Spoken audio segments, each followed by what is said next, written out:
The Oscar nominations were just announced by the lovable Rachel Sennett, who looked like she chased lorazepam with Jose Cuervo backstage, and Bowen Yang trying his best to out-cringe himself. What nominations made sense, what films will probably win, and what were the worst snubs. Unlike the Oscar voters, I actually watched a fair amount of movies in 2024, so here are my thoughts. Be sure to comment below with your own snubs and predictions as well. Supporting actor. Not a lot of complaints here. The acting in Sean Baker's films always feels very genuine, so it's nice to see that naturalism be rewarded with Anora. Kieran Culkin was great as the rude, high-strung, seconds from collapse interloper, and Guy Pearce just nailed this part of chiseled ego. My money's on Pearce to win. As for snubs, maybe the guy from Sing Sing, but if I have to say maybe, then it's not really a snub, is it? No one else see the irony here. Jesus, Benji, like eating fancy food and sitting up here when 80 years ago we would have been herded into the backs of these fucking things like cattle. Okay, Benji, I don't think anybody here wants to hear that right now. Okay, why not? Why doesn't anyone want to hear it? Because it's depressing. Okay, Look, depressing? it's okay. Supporting actress. This category is kind of a mess.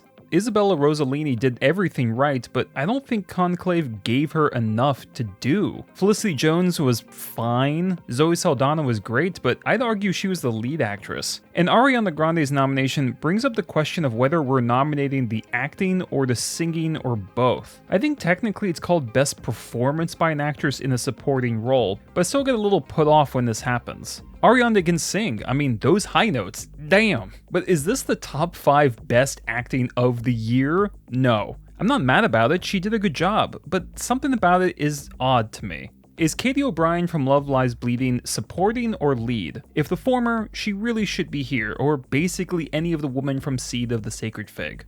Original score. Where the fuck is Challengers? The thumping electronic club music doesn't just get your heart pumping in the tennis matches, but how it's used in other sequences is groundbreaking. There's a piano track that sits somewhere between sensual and somber, and it's perfect for that scene too. This score is both purposeful and exhilarating, and I am gobsmacked that it's not nominated. This was a shoo-in. I'm getting deja vu because both Conclave and Quiet on the Western Front are by the same director. Both had original scores that were incredibly ill-fitting, overused, and distracting, and both were nominated. Conclave's is definitely better, but something stinks here. Emilia Perez might take this one, and that's okay with me. I think it's fair to criticize the Spanish pronunciation, go for it, but I thought most of the songs were evocative, stylish, and actually moved the plot forward.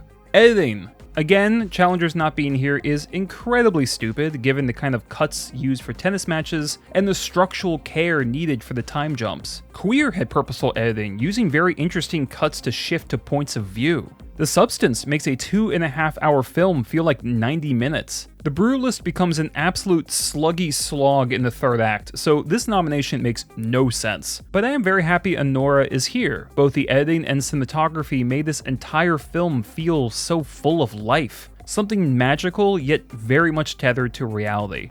Adapted screenplay. Not sure why Queer isn't here, but it's probably too bizarre for the voters. Conclave's character introductions are its biggest draw. The growing tension, the conflicts with authority, and ironically, all the backstage campaigning feels like how movie producers try to win Oscar votes. Sing Sing is wonderful from start to finish, but I think Conclave will take this one. It's marketed as boomer Oscar bait, but it's actually thrilling, and a huge part of that is the script.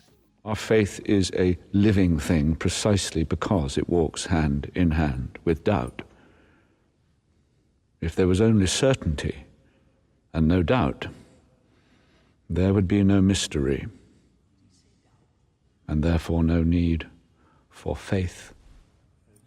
Original screenplay. September 5's inclusion here is just dumb, because the horror of the actual event is why it works, not because of what the script brought to the table. It's a perfectly decent film, some tense exchanges, but I don't like seeing it here instead of Challengers, or A Part of You's portrayal of grief, or Dee Dee's astoundingly accurate story of early 2000s adolescence. I love the fact that the substance is here. I guess Oscar voters will nominate horror, but only if it includes a hefty amount of social commentary. The Brutalist might take this, even with its third act that thematically resembles someone carrying a tray of teacups falling down the stairs, but I'm rooting for Substance or Anora.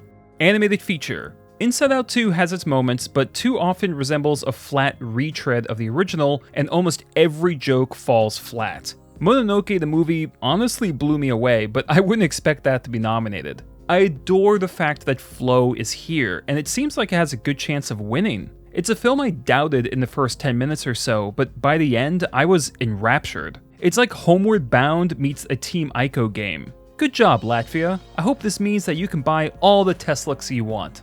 Teslik. That's alright with me, man. Each shoe sold separate. Cinematography. I would have liked to see The First Omen or Seed of the Sacred Fig here, which have beautiful and at times breathtaking cinematography. Specific shots from both linger in my brain. Of the ones that are nominated, I'm rooting for The Brutalist and it will likely win. A powerful looking film. Actress. Like Ariana Grande, I'm a little miffed at Cynthia Erivo being here, but again, I think we're all looking at different things. Demi Moore probably had the toughest task physically. I'm happy that Mikey Madison's killer lead performance is here, heartbroken that Saoirse Ronan's isn't. No one saw The Outrun, and frankly it's not very good, but Ronan is becoming the new Cate Blanchett. Okay, maybe not on that level, I mean, come on, Tar, but she's really fucking good. Also, to those saying they wanted Smile 2 nominated for actress, stop. If we're gonna get the Academy to notice horror films, don't start with the Smile movies. That's like getting someone to try Red Meat for the first time with In and Out. You come. Come on, out you come. You're leaving now. Right, on, up you go. right, Dave. Stand up. Stand up. To the door. You're nearly there, come on. Come on. You've had a bit too much. It's God, time to I'm go. strong. Actor. My vote is for Ralph Fiennes, who managed to convey incredible internal struggle without overacting or even talking half the time. Of all the performances this year, his is the one I felt the most. He is remarkable and I hope he wins, although Adrian Brody is stiff competition. Coleman Domingo is also wonderful. It's a bummer that Hugh Grant's steady and creepy performance from Heretic didn't get more attention, but hey, it's a tough race this year. Oh shoot, scratch that. Fiennes from Conclave I felt the second most because Daniel Craig in Queer is on another level. I mentioned in my top 10 video that this certainly won't be a crowd pleaser. Gay sex, psychedelic imagery, and a finale engineered to shatter you. Still, I think if more voters actually saw the damn thing, they would consider Craig's performance as a slam dunk. His quirkiness and euphoria, his sadness and desperation, all come across as real and palpable. Plus, it's nice seeing someone who can believably act drunk. This is the Charles Melton of the year, one of those impossible snubs that somehow, some way, actually happened. Director. Directing is all about inspired choices, working with the editor on certain cuts, working with actors on how to convey emotions for certain scenes, working with the cinematographer, composer, production designer. It's all about the choices made to ensure the film is doing its best to bring the story to life. I hate to repeat myself, but the choices in Challengers and Queer are extraordinary. They're fresh and exciting, and at least one of these two should be recognized. I'm surprised Dune 2 isn't here, but not surprised that the Bob Dylan movie is. Oscar voters love them biopics, or at least ones that follow the same template we've seen 1,000 times. Which is a shame because Kneecap actually put me in the mindset of the music, which puts it above most musical biopics. But there's no way a movie about Irish rappers taking ketamine is getting an Oscar nom. Of this group, I'm rooting for The Substance or Emilia Perez. Both of them are directed with so much skill and creativity. But hey, Anora, The Brutalist, they're well made too. It's been a good year for directing. I dig it. You still have a season. You still have one good season, and I need you to bring it out of me. So, what do you think? How fucking dare you? Jesus Christ. You want my best piece of advice for you? You want me to coach you? Okay, quit. Best Picture. I'm not too pissed with this list. Granted, I don't think Wicked should be here, but every year there seems to be one bad film that sneaks in. like someone standing close to a VIP at a club, pretending they're part of the group and kinda slipping inside. Elvis, Maestro, Don't Look Up, Nomadland. This year, I can't say there are any straight up terrible films. Of these 10, Conclave is my favorite, but part of me would like something more experimental to win, like The Substance or Anora. And I know people have issues with Emilia Perez, as do I, but the camera work, cinematography, performances, and yes, most of the musical numbers more than outweigh them for me. I don't think it's fair to say people who like it or vote for it only do it out of wokeness or peer pressure. What if it's for the filmmaking qualities, of which it has many? I don't know, it just seems like a short-sighted and cynical approach. But saying that, I don't doubt that at least some voters base their decisions on hype and cultural impact.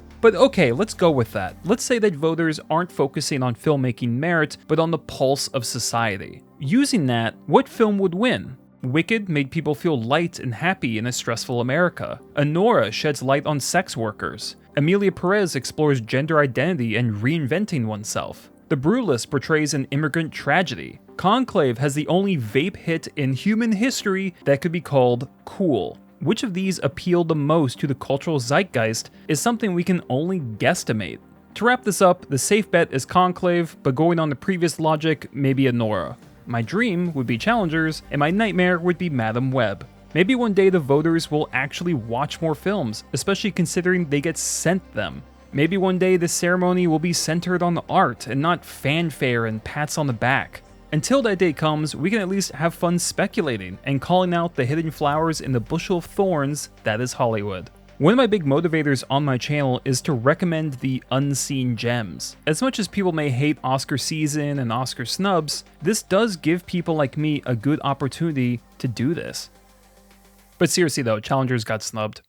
So what are your predictions for the Oscars? What were the biggest snubs? Be sure to comment below. Links to my Discord and Patreon are in the video description, definitely check those out and stay tuned for a bunch of new horror videos coming up. Subscribe, share the video, all the support means the world, and as always, thanks for watching.